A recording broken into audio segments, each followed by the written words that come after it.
Halo, assalamualaikum warahmatullahi wabarakatuh. Kali ini kita akan melanjutkan materi kita terkait dengan teknik analisa jaringan kerja. Ya, di sini diharapkan setelah mempelajari materi ini, Anda mampu memahami dan juga mampu membuat eh, bagan balok ya, serta mampu membuat jaringan kerja. Nah, apa sebenarnya kegunaan kita mempelajari teknik analisis jaringan kerja ini? Jadi ketika kita memiliki satu proyek, ya, misalnya proyek membuat rumah, ya, proyek membangun jembatan, gitu, maka dalam proses pembuatan atau pengerjaan proyek itu tentunya ada tahapan-tahapan, gitu ya. Misalnya tahapan dalam membuat rumah itu kan dimulai misalnya dari merencanakan, kemudian membuat fondasi, kemudian membangun dinding, bangun atap, hingga sampai nanti finishing, ya. Nah, jadi dari tahapan dari satu proyek itu pasti ada tahapan-tahapan yang harus kita lakukan hingga nanti selesainya proyek. Nah, tentu saja untuk kita bisa lebih efektif ya dalam melaksanakan proyek itu, maka kita juga perlu melakukan analisa dari setiap tahapan sehingga kita bisa paham nanti setiap tahapan-tahapan pengembangan proyek, misalnya tadi ya membangun rumah. Berapa lama sih sebenarnya waktu yang dibutuhkan untuk bisa menyelesaikan satu proyek pembangunan rumah, ya. Nah, kemudian di tahap mana saja ya nanti kita boleh misalnya agak melonggarkan waktu pelaksanaannya atau tidak boleh sama sekali dilonggarkan. Jadi strict ya waktunya misalnya harus sudah dimulai di minggu ketiga atau di bulan ketiga, jadi tidak boleh molor ya. Jadi setiap tahapan-tahapan itu kita bisa analisa gitu ya, kapan boleh di tahapan mana boleh molor dan di tahapan kapan tidak boleh strict ya, di tahapan mana tidak boleh molor atau harus strict ya di bulan atau di waktu tersebut gitu ya. Nah, analisa jaringan kerja ini merupakan satu istilah umum yang digunakan untuk semua aspek jaringan kerja dalam perencanaan dan pengawasan proyek. Nah, diagram jaringan kerja, jadi selain analisis jaringan kerja ada namanya diagram jaringan kerja. Diagram jaringan kerja ini adalah kontrol ya atau sistem kontrol proyek di mana kita di sini menguraikan pekerjaan menjadi sejumlah komponen yang dinamakan kegiatan. Nah, di setiap kegiatan nanti terdapat sejumlah kegiatan yang mendahului ataupun yang mengikuti dari kegiatan itu, gitu ya. Nah, kegiatan ini disusun, nanti kemudian diatur sedemikian rupa sehingga nanti memungkinkan proyek bisa dilaksanakan dan diselesaikan dengan ekonomis ya dalam waktu sesingkat mungkin dan dengan jumlah tenaga kerja yang terbatas atau bisa jadi merupakan kombinasi dari ketiganya.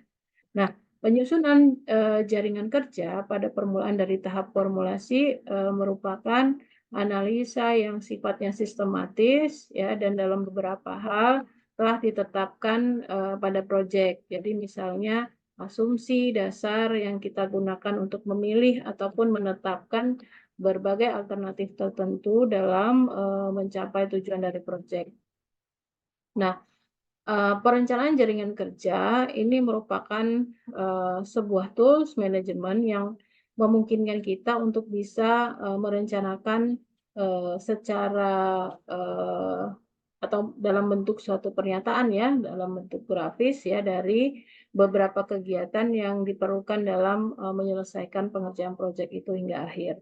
Nah, penggunaan jaringan kerja di tahap awal proyek itu sangat bermanfaat ya untuk memudahkan kita dalam mengawasi ya serta mengumpulkan dan juga menetapkan maupun menganalisa informasi yang kita punya sehingga kita bisa paham betul ya atau bisa juga mengambil alternatif untuk bisa melaksanakan proyek seefektif mungkin. Nah, tujuan teknik analisis jaringan ini secara umum kita bisa jelaskan sebagai berikut.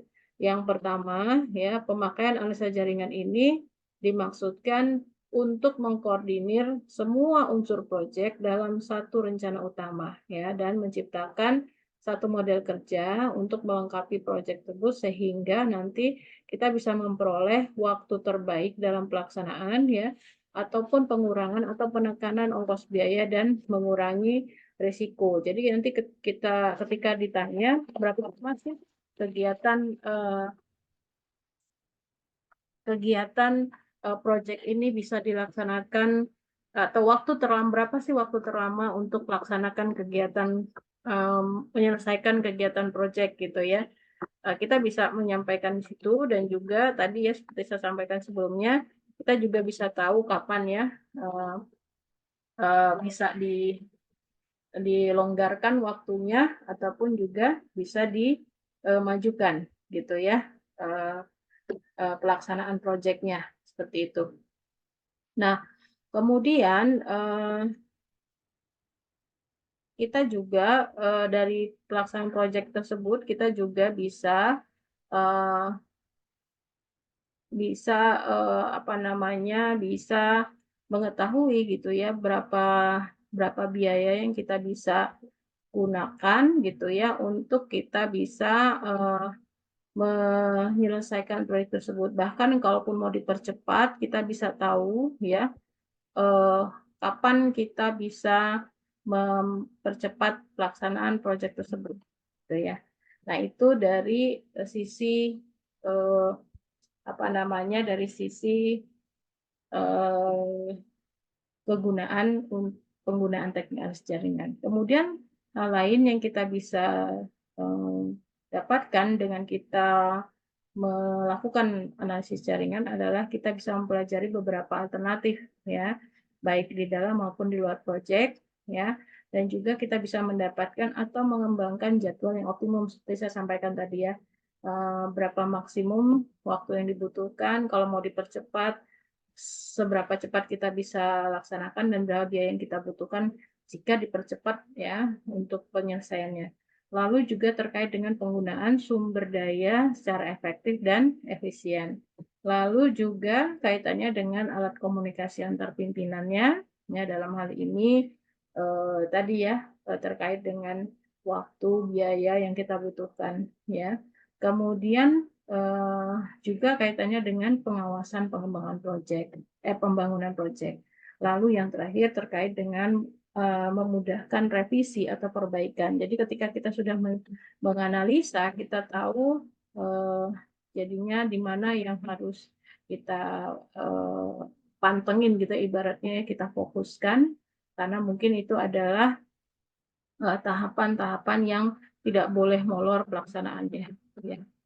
Nah, kemudian setiap pengelola proyek memang selalu ingin mencari metode yang bisa meningkatkan kualitas perencanaan maupun waktu dan jadwal dalam menghadapi sejumlah kegiatan dan kompleksitas proyek ya yang biasanya terus bertambah. Dan untuk itu maka perlu kita mencari teknik analisis jaringan untuk kita bisa lebih apa namanya lebih bisa menganalisis dengan baik gitu ya setiap proyek kita secara apa penjadwalannya ya bisa lebih sistematis dan kita bisa analisis lebih baik gitu ya. Nah, ada di sini ya pada teknik analisis jaringan yang kita pelajari hari ini kita bisa memulai dengan metode yang pertama untuk analisis jaringan ini dengan membuat yang namanya diagram bagan balok atau bar chart ya istilahnya. Nah, bar chart ini sudah diperkenalkan sejak tahun 1917 gitu ya. Nah, saat itu memang belum ada prosedur sistematis ya dan analisis untuk melaksanakan perencanaan atau pengendalian proyek. Nah, bagan blok ini biasa juga disebut juga dengan namanya Gantt chart ya, yang menurut penemunya ini disusun untuk mengidentifikasi ya unsur waktu dan urutan dalam merencanakan suatu kegiatan ya, yang terdiri dari waktu mulai ya, waktu penyelesaian dan juga saat pelaporan. Nah, saat ini memang masih digunakan ya namun juga sudah mulai dikombinasikan dengan metode yang lebih canggih lainnya ya. Nah, ini karena namanya Gantt chart ini gampang sekali dibuat dan gampang dipahami ya sebagai alat komunikasi dalam penyelenggaraan proyek. Nah, bagaimana menyusun bagan balok atau Gantt chart itu? Nah, bagan balok ini kita susun pada koordinat X dan Y ya, sumbu tegak lurus X ya, dan di sini nanti pada sumbu X-nya dicatat nanti ya pekerjaan atau elemen apa saja yang akan kita kerjakan, di mana nanti digambarkan dalam bentuk balok ya. Sedangkan pada sumbu Y, sumbu horizontal itu ditulis ya satuan waktunya, misalnya apakah hari, minggu atau bulan.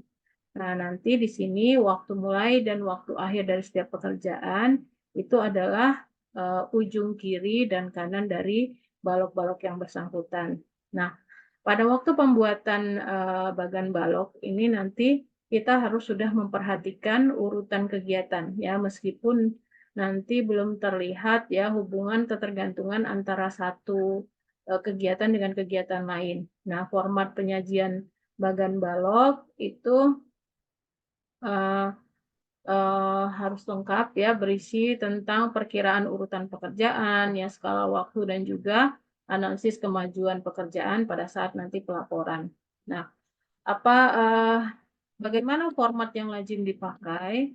Nah, pada bagian atas format ya nanti diisi keterangan singkat ya, eh, keterangan singkat tentang proyek ya, misalnya pemilik proyeknya, lokasi, ya nomor kontak, serta tanggal pembaruannya. Lalu jadi ini ya ada pemilik proyek ya. Jadi sifatnya bisa perusahaan atau perorangan yang memiliki proyek yang sedang dibangun, kemudian lokasi proyeknya ya. Kemudian nomor kontrak ya biasanya ditentukan oleh pemilik proyek. Biasanya kontraktor juga punya nomor namanya nomor sendiri ya, nomor internetnya.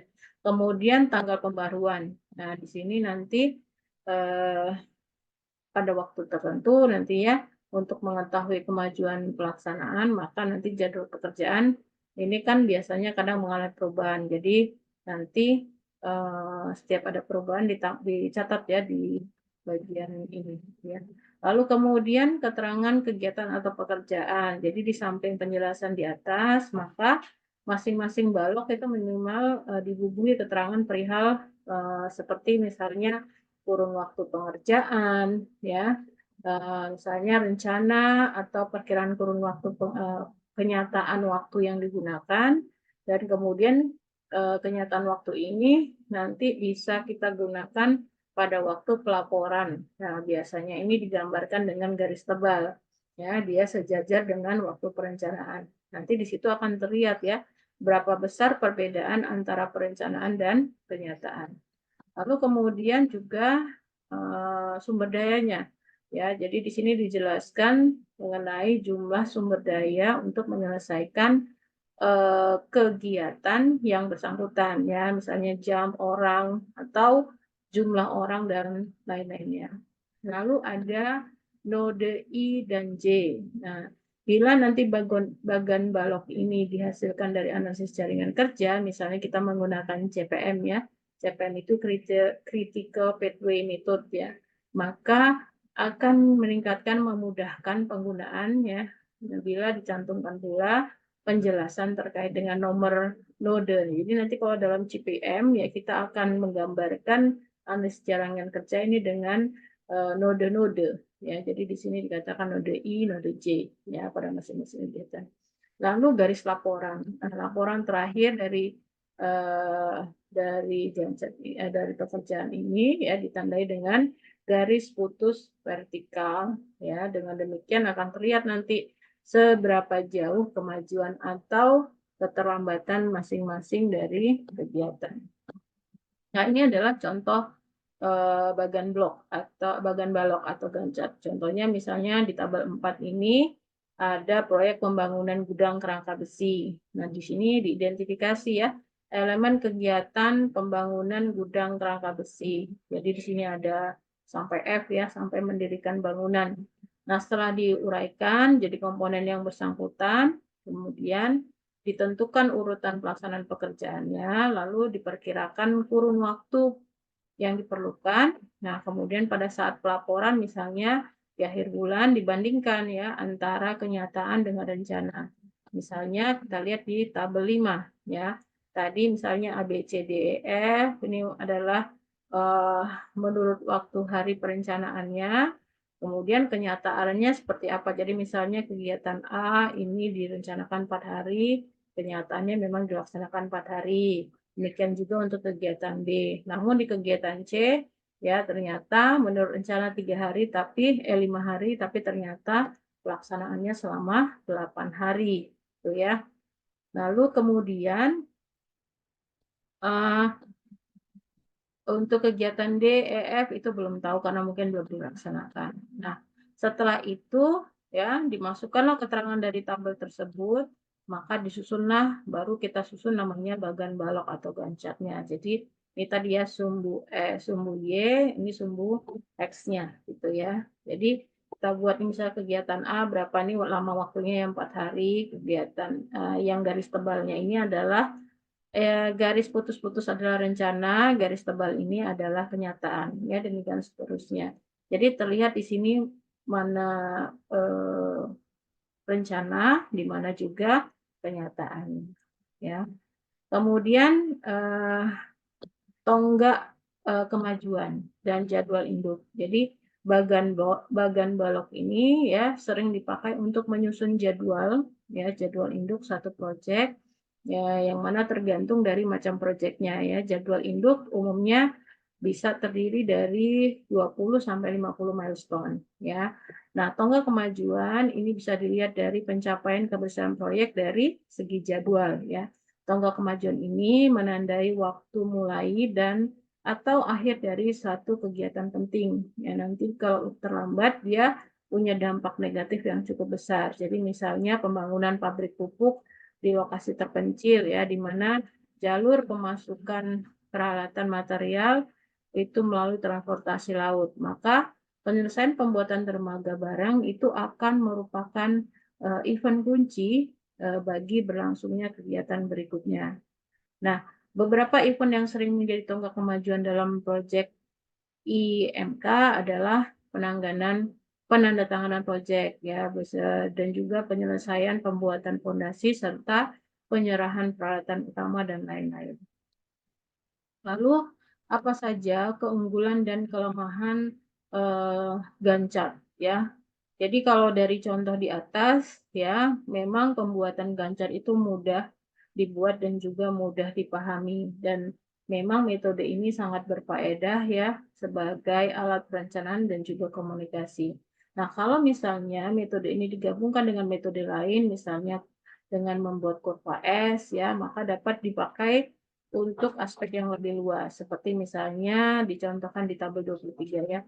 Nah, meski punya keuntungan, ya namun penggunaan bagan chart ini atau Gantt ini terbatas karena memang beberapa hal berikut ya, misalnya Gantt ini tidak menunjukkan secara spesifik ya hubungan ketergantungan antara satu kegiatan dengan kegiatan lain. Jadi memang sulit untuk mengetahui ya dampak yang diakibatkan oleh keterlambatan satu kegiatan terhadap jadwal keseluruhan proyek.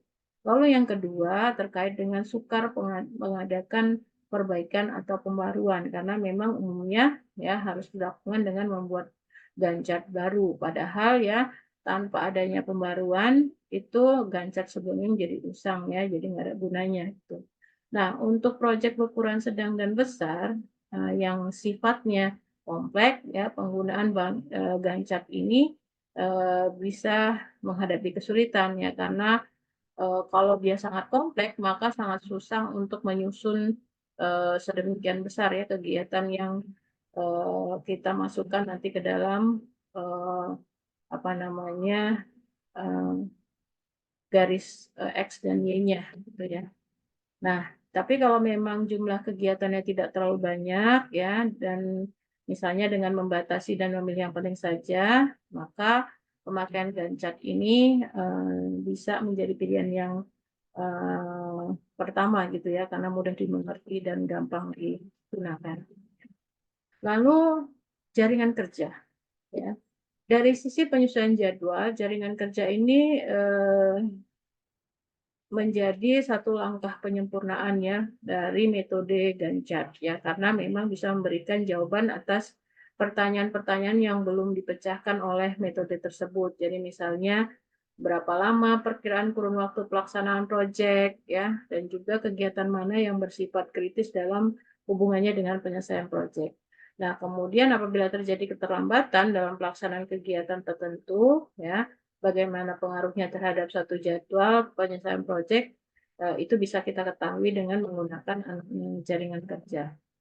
Nah, selain itu jaringan kerja juga bisa berguna untuk menyusun urutan kegiatan proyek yang memiliki sejumlah komponen ya dengan hubungan ketergantungan yang kompleks satu dengan lain.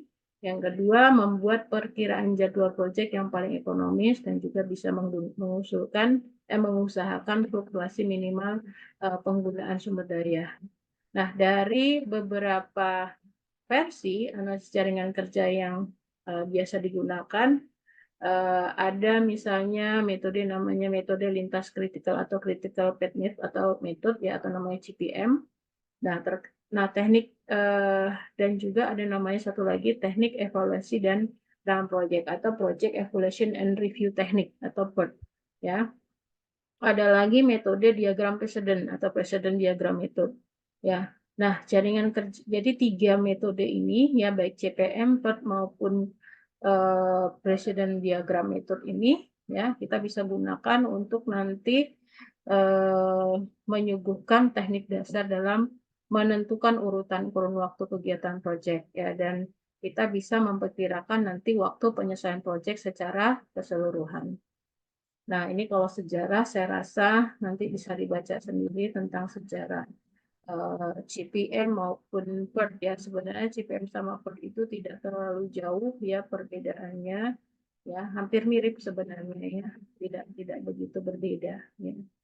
Nah, kemudian terkait dengan jaringan kerja dan metodologi manajemen proyek ya. Nah, dalam proses menyusun jaringan kerja ya, beberapa pustakawan sering mengasosiasikan dengan metodologi manajemen proyek, terutama dalam aspek perencanaan dan pengendalian. Nah, ini karena memang jangkauan dari proses penyusunan jaringan kerja yaitu yang dimulai dari mengkaji, ya, mengidentifikasi kegiatan yang ada di proyek, kemudian menguraikan kegiatan-kegiatan tersebut, sampai juga menyusun kembali ya menjadi urutan yang didasarkan pada logika ketergantungan, sehingga nanti memang dalam menyusun jaringan kerja ini butuh pengetahuan ya tentang seluk-beluk lingkup proyek yang dihadapi. Jadi misalnya ketika bikin proyek membangun rumah, paling tidak kita paham gitu ya, sebenarnya tahapan membangun rumah itu boleh dibolak-balik atau enggak, apakah boleh buat dindingnya dulu atau tidak. Nah, itu kan hanya orang-orang yang ahli di bidangnya bisa paham urutan dari satu proyek membangun rumah gitu ya. Nah, kemudian juga hal lain adalah terkait dengan penyediaan sumber daya ya, sumber daya dalam pelaksanaan setiap kegiatan ya, dan pengalokasiannya. Nah, proses menyusun jaringan kerja ini harus dilakukan secara berulang-ulang sampai nanti kita dapatkan perencanaan atau jadwal yang kita anggap cukup realistis ya, sehingga nanti eh, dalam hal ini ya, untuk itu kita butuh namanya pendekatan sistematis ya, untuk kita bisa mendapatkan gambaran ataupun pengertian yang lebih jelas, lebih mendalam tentang persoalan-persoalan dalam pengelolaan proyek yang kita hadapi dalam pelaksanaan proyek tersebut ya. Nah, dengan kita melakukan analisis jaringan, maka kita nanti bisa memberikan gambaran ya dari satu proyek yang nantinya juga bisa menjadi sarana komunikasi bagi semua pihak ketika kita melaksanakan proyek tersebut. Nah, sistematika penyusunan jaringan kerja. Nah, langkah pertama untuk kita bisa menyusun jaringan kerja adalah ya, pertama kita mengidentifikasi dan mendeskripsikan tujuan proyek.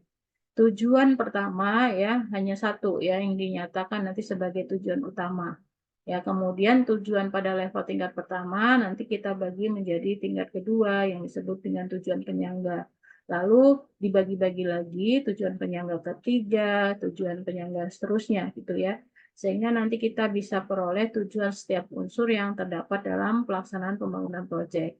Nah, berbagai tujuan itu bisa dispesifikasikan dalam beberapa tipe, misalnya penyelesaian satu masalah, pendirian suatu jenis bangunan, dan sebagainya.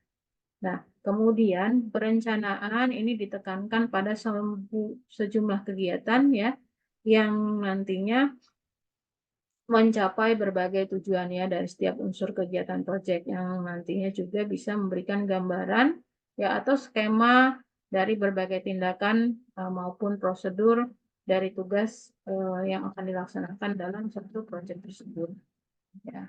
Lalu kemudian perencanaan ya itu terdiri dari 2 tahap, yaitu menguraikan pekerjaan menjadi sejumlah kegiatan, urutan dari berbagai kegiatan, kemudian ketergantungan antar setiap kegiatan, dan juga penentuan persyaratan atau batasan ya dalam pelaksanaan setiap kegiatan. Lalu yang kedua adalah menaksir waktu yang diperlukan untuk melaksanakan tugas dan juga kegiatan yang bisa memperlihatkan ya kapan satu kegiatan bisa dimulai, kapan selesai ya maupun waktu pelaksanaan proyek secara keseluruhan.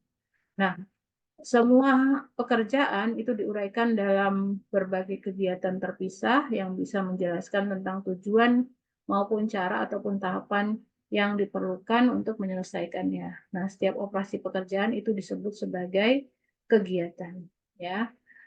Kemudian fungsi perencanaan adalah ya bisa menseleksi tujuan perencanaan dan perencanaan strategis dan juga menentukan pengadaan untuk mencapai tujuan atau perencanaan operasional. Nah, kemudian langkah kedua adalah, kalau tadi langkah pertama adalah identifikasi, langkah kedua adalah mengadakan inventarisasi berbagai kegiatan dari pekerjaan yang ada di dalam satu proyek ya, serta apa namanya hubungan ketergantungan antara tiap kegiatan. Nah, untuk itu maka nanti kita perlu membuat satu daftar kegiatan ya sesuai dengan urutannya dan hubungan keterkaitan di antara masing-masing kegiatan. Nah, untuk menentukan hubungan tiap antar kegiatan, maka kita susun berdasarkan yang pertama kegiatan apa yang mulai harus dikerjakan, lalu apa yang mengikutinya, ya, kemudian kegiatan mana yang bisa dilakukan bersama, kemudian syarat dan batasan yang dapat dimulai suatu kegiatan, kemudian syarat dan batasan selesainya kegiatan. Jadi misalnya ketika membangun rumah, maka apa dulu pekerjaan yang mendahului sebelum misalnya kita membuat pondasi. Lalu apakah ada yang bisa bersamaan dilaksanakan? Ya, bersama dengan membuat pondasi, apakah ada yang bisa dilaksanakan secara bersamaan waktunya?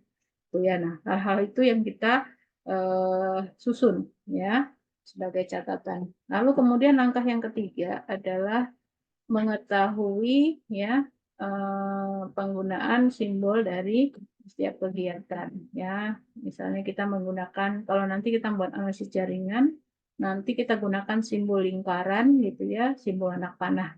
Nah, itu yang kita gunakan untuk nanti menggambarkan analisis jaringan ya. Kemudian langkah yang keempat adalah meninjau setiap unsur waktu. Nanti kita membuat perkiraan ya berdasarkan pengalaman teori ya dan juga perhitungan tentang waktu pelaksanaan setiap kegiatan. Nanti dari situ kita bisa menentukan kapan waktu terjadinya setiap peristiwa ya, dari mulai awal sampai akhir ya. Kemudian nanti kita bisa menganalisis ya waktunya, waktu dari setiap kegiatan ya. Nah, kemudian dari situ kita bisa menentukan ya jangka waktu pelaksanaan proyek secara keseluruhan. Nah, kemudian nanti ada yang dikenal dengan namanya jalur kritis atau lintasan kritis. Lintasan kritis ini adalah ya jalur jalur pelaksanaan proyek yang menggunakan waktu terpanjang gitu ya. Jadi waktu terbanyak untuk atau waktu terlama untuk menyelesaikan satu kegiatan. Nah, itu disebut dengan jalur kritis. Nah, kemudian untuk menyusun satu jaringan kerja, ya, maka ada beberapa faktor yang harus diperhatikan. Yang pertama adalah rencana operasi, ya. Nah, ini harus ditetapkan berdasarkan pengertian tentang kegiatan apa saya harus lakukan secara berurutan dan juga hubungan ketergantungan antara kegiatan. Lalu mengenai waktu, ya, kita harus pertimbangkan atau kita harus hitung tiap-tiap kegiatan waktu masing-masingnya, gitu ya. Lalu sumber dayanya, misalnya tenaga kerja, bahan baku, peralatan, ya, biaya yang diperlukan. Kemudian syarat yang keempat adalah syarat dan batasan, ya. Jadi ini adalah faktor pembatas atau syarat yang mengaruhi, ya. Misalnya pengiriman bahan baku, mesin, desain dan sebagainya. Jadi misalnya kita nggak bisa melakukan kegiatan A kalau misalnya mesinnya belum datang. Nah, itu kan syarat dan batasan. Ya, harus ada mesinnya, harus ada macam-macam syarat dan batasan. Nah, pembatas lain sebagai tambahan juga kita harus pertimbangkan misalnya keadaan cuaca iklim ya, misalnya kayak musim hujan. Kalau kita bangun rumah itu kan bikin cor-coran itu kan susah dilakukan kalau musimnya musim hujan. Ya, kemudian keadaan kemampuan tenaga kerja yang terbatas, ya, baik kuantitas maupun kualitasnya. Jadi kan kita mungkin saja tidak semua punya tenaga kerja yang eh, kualitasnya sama, ya, mungkin ada yang berbeda hanya menguasai satu bidang saja, ya.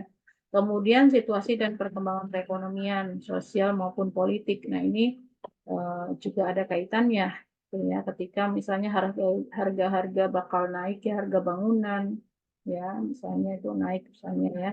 Kemudian yang keempat, persyaratan tambahan yang ditentukan sebelumnya, misalnya persyaratan dengan perjanjian dengan kontraktor, ya, atau dengan pihak pelaksana, ya. Kemudian yang kelima, keterbatasan waktu untuk berbagai kegiatan administrasi, misalnya pertemuan pimpinan, ya, nasihat yang harus diselenggarakan secara maraton, gitu ya. Kemudian berbagai faktor yang ada itu yang tadi sudah disebutkan itu eh, tentu saja digunakan untuk perencanaan yang baik secara operasional, ya, maupun perencanaan di bidang lainnya dan jadi pedoman, ya, dalam pengawasan pelaksanaan pembangunan proyek. Nah, perencanaan operasional itu terdiri dari, ya, eh, penentuan beberapa tugas khusus yang untuk dikerjakan, kemudian menetapkan tingkat kepentingan dari setiap tugas, menentukan kebutuhan sumber daya untuk tiap pekerjaan, dan juga menentukan waktu pelaksanaan proyek, ya, dengan teori, pengalaman, dan perhitungan sehingga nanti diperoleh, ya, saat memulai dan saat selesai dari tiap kegiatan maupun tugas pekerjaannya. Nah, diagram jaringan kerja. Ya, diagram jaringan kerja ini merupakan bentuk rencana jaringan kerja. Ya, diagram kerja ini merupakan model yang logis, ya, untuk menggambarkan hubungan dari setiap kegiatan dan arus operasi, ya. Jadi urutan-urutannya itu sudah bisa terlihat karena di dalam diagram jaringan kerja ini ada urutan anak panah yang bisa menjelaskan nanti berbagai kegiatan serta sumber daya, ya, sumber daya yang kita gunakan. Jadi dalam hal waktu, tenaga kerja, dan juga sumber daya lainnya. Lalu simbol yang digunakan untuk membuat diagram jaringan kerja ini adalah ini, ya, simbolnya anak panah. Ini menyatakan sebuah kegiatan, lingkaran ini adalah menyatakan sebuah peristiwa, ya, atau kejadian, sedangkan anak panah yang terputus-putus ini menyatakan kegiatan semu atau dummy. Ya, nanti kita lihat, ya, contohnya. Nah, hubungan antar satu kegiatan dengan kegiatan lain merupakan kejadian yang disimbolkan sebagai lingkaran. Ya, satu kegiatan semu itu digambarkan dengan anak panah yang terputus-putus, ya. Jadi nanti ada yang namanya kegiatan, ya. Ada namanya event. Jadi lingkaran itu adalah event atau peristiwa, ya, disebutnya. Ya. Nah, kemudian kita lihat dulu sebelumnya tentang pengertian dan istilah yang digunakan. Jadi kegiatan dalam pembuatan diagram kerja yang dimaksud dengan kegiatan adalah satu kesatuan tugas yang menjadi bagian proyek, ya, di mana kegiatan itu punya waktu pelaksanaan dan menggunakan sumber daya tenaga, peralatan, bahan baku, biaya, dan sebagainya. Nah, terkait dengan panjang atau miringnya anak panah itu tidak punya arti dan tidak memengaruhi ya. Kepala anak panah itu bisa menjadi pedoman ya, arah dari tiap kegiatan ya, yang kita gambarkan dari kiri ke kanan. Nah, kemudian ada selain kegiatan ada yang istilahnya kejadian. Apa yang dimaksud dengan kejadian? Kejadian adalah titik pangkal dan ujung dari satu atau beberapa kegiatan. Ya, dua jenis kejadian yang dikenal yaitu kejadian terkumpul dan kejadian terpencar. Jadi kalau digambarkan ini adalah kejadian, ya, ini event ya, kejadian. Ini adalah kejadian.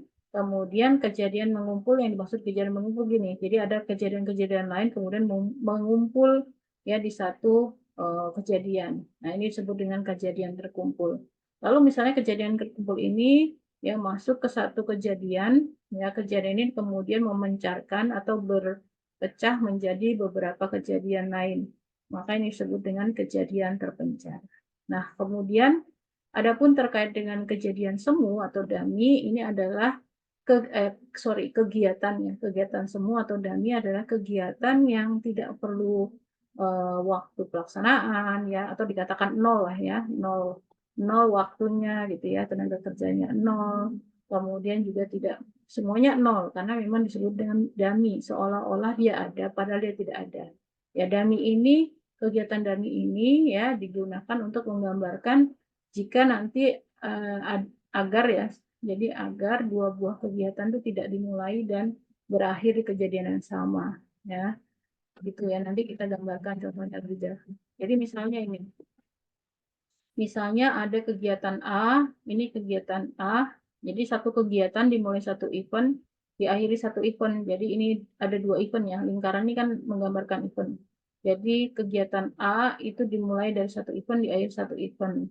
Kegiatan B dimulai dari satu event, diakhiri satu event. Lalu kemudian kegiatan C ini adalah mengikuti kegiatan A dan B. Artinya kegiatan C ini bisa dimulai kalau kegiatan A dan B selesai. A itu selesainya di event yang ini, sedangkan kegiatan B selesainya di event yang ini. Artinya eventnya tidak sama, ya. Jadi ketika kita menggambarkan diagram kerja gitu, maka ya event untuk pemulai itu harus sama ya. Ketika bilang C itu harus selesai A dan B, maksudnya berarti eventnya itu harus di sini. Karenanya event A yang selesainya di sini kita tarik garis putus-putus seolah ini adalah garis seolah-olah event A dan B itu selesainya di event yang sama, sehingga kita baru bisa memulai kegiatan C ya, eventnya dari sini ke sini. Ini adalah kegiatan C ya. Contoh di sini lagi adalah ini misalnya kegiatan A yang dimulai dari event ini diakhiri event ini. Kemudian ada kegiatan B ya, dimulai dari event ini diakhiri event ini. Lalu di sini ceritanya ya di gambar ini menunjukkan kegiatan C itu mengikuti kegiatan A. Jadi artinya kegiatan C bisa dimulai kalau kegiatan A selesai. Kegiatan A selesainya di sini. Nah, kemudian kegiatan D mengikuti kegiatan A dan B. Sedangkan kegiatan D itu bisa dimulai kalau kegiatan A selesai dan kegiatan B selesai. Kegiatan A selesainya di event yang sebelah sini, sedangkan kegiatan B itu ada di event ini.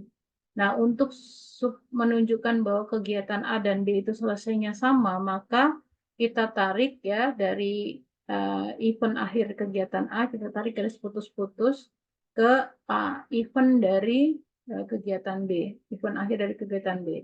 Jadi seolah-olah kegiatan A dan B itu berada di akhir yang sama, di event yang sama di sini.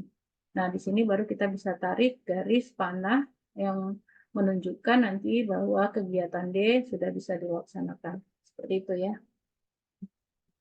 Nah, kemudian apa saja elemen-elemen dari jaringan kerja?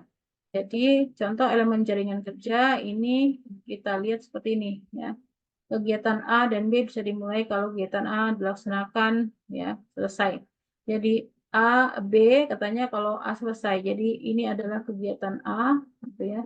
Dari event ini ke event ini adalah kegiatan A. Nah, berarti B baru bisa dimulai setelah event A selesai. Jadi dari sini ya, lingkarannya ke sini ya. Lalu kemudian ada dari A, di sini kegiatan A dan kegiatan B dilaksanakan secara bersama. Jadi ini A sama A ini dimulai satu event, diakhiri satu event. Ya, B dimulai satu event, diakhiri satu event. Ini secara bersama. Nah, kalau begini, maka kita bisa, ini kan hubungannya seperti paralel. Nah, kalau kita mau gambarkan, kita gambarkan yang lebih efektif, yaitu kalau begitu eventnya sama saja dari sini, mulainya, kemudian baru ditarik ya, event satu lagi untuk menggambarkan kegiatan A, kemudian dari sini ditarik lagi untuk menggambarkan kegiatan B. Jadi ini adalah yang menggambarkan diagram bahwa kegiatan A dan kegiatan B itu adalah kegiatan yang paralel, ya. Ini bisa dilakukan secara bersama.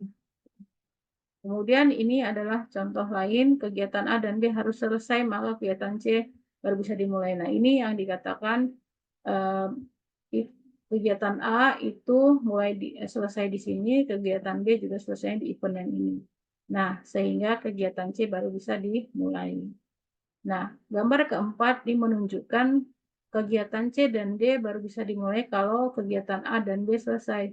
Jadi A selesainya di sini, B selesai di sini, C-nya bisa ke sini, ya, D-nya juga bisa mulai dari sini. Nah, ini yang disebut dengan kegiatan terpencar ya, kejadian yang terpencar. Nah, ini kejadian yang terkumpul, yang ini kejadian terpencar. Nah, ini sama ya, kegiatan B dan C bisa dimulai kalau A selesai. Nah, A selesainya di sini, B dimulai, C dimulai.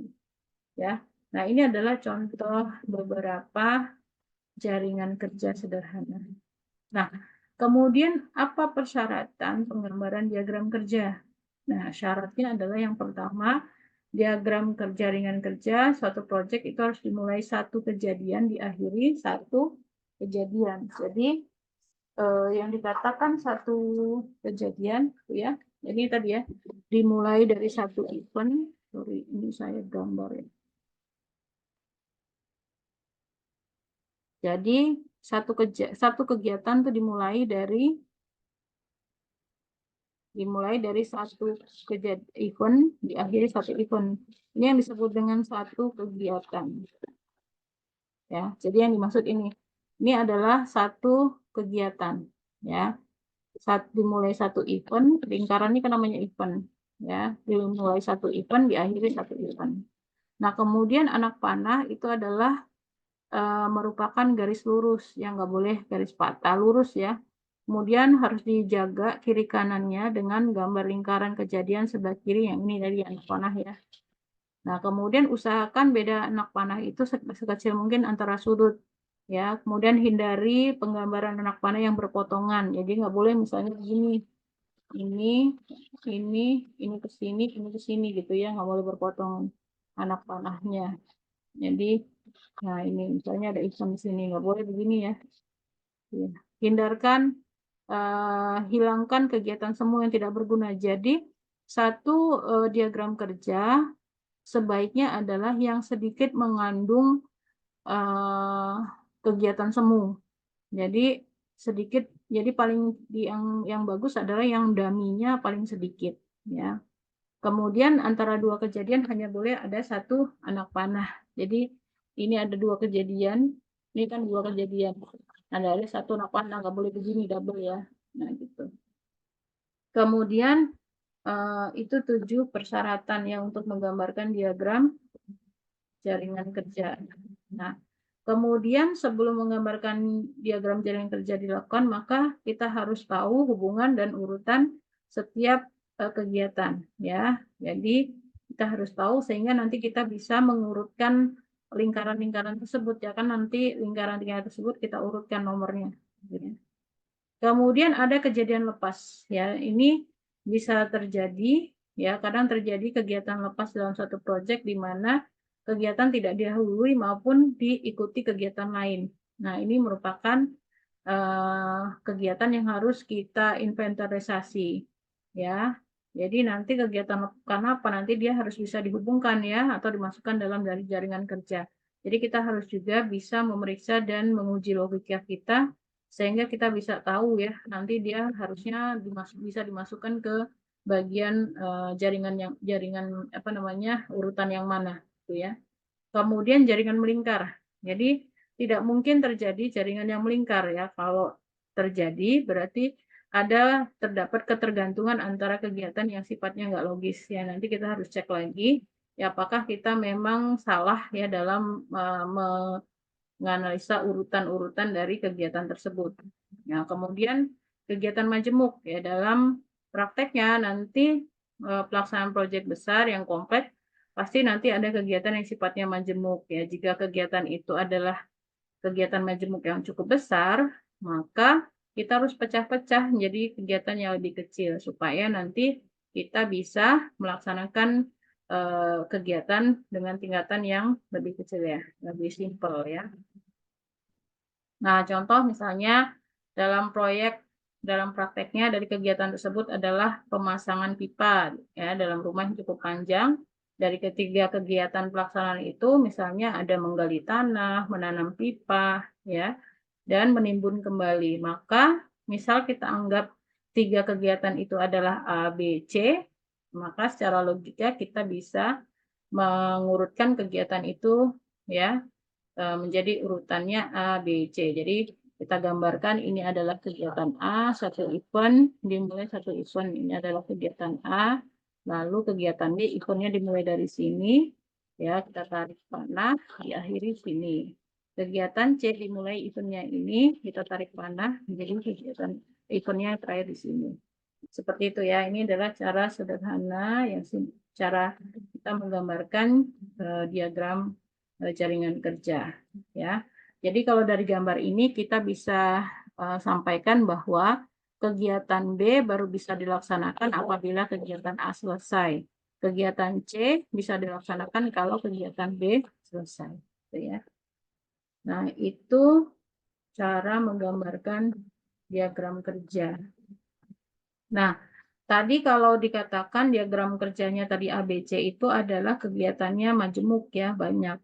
Jadi kita bisa pecah-pecah lagi menjadi bagian yang kecil. Jadi misalnya untuk kegiatan A kita pecah menjadi A1, A2, A3.